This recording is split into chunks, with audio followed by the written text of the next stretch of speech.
The city has also activated an emergency resource center to help those impacted by the shooting.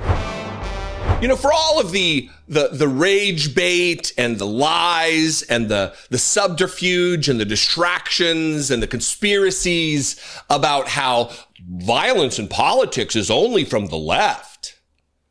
And then we hear Brian Kilmeade want to exact violence against a marginalized, traditionally abused population in homeless and mentally ill people with just kill them.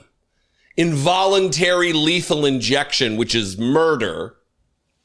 And he wants to bring this to bear. Death if you're mentally ill or if you're too poor to have a home. This is what he wants, right? This is what the right wing wants. They're frothing at the mouth. They are excited about the prospect of killing. So it makes you wonder, after his little fake scripted apology that was written for him by someone else that he read from a prompter, how little Brian Kilmeade is reacting right now with the assault on homeless people across the country.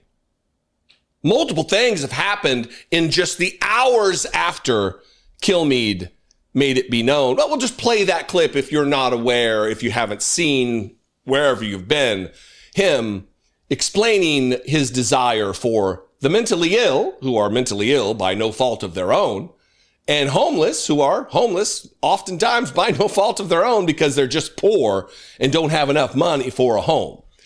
Watch Brian Kilmeade. We don't have to, we feel so compassionate because you see the mental health crisis happening. Yeah, exactly. But it's not our job. We shouldn't have to live in fear while they figure out what's going on right there. Right. Put them in a mental institution, put them in a jail, and you guys figure it out.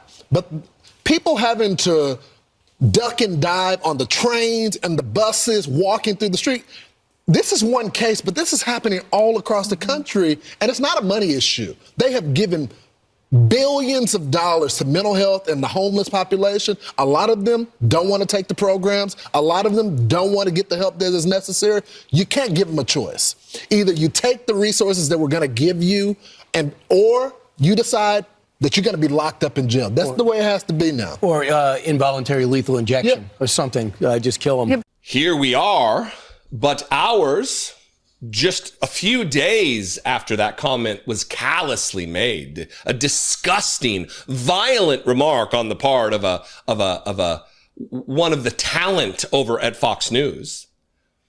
And by the way, he didn't stand by it. It was so egregious that he had to apologize, right? So he doesn't agree with it. He said, obviously,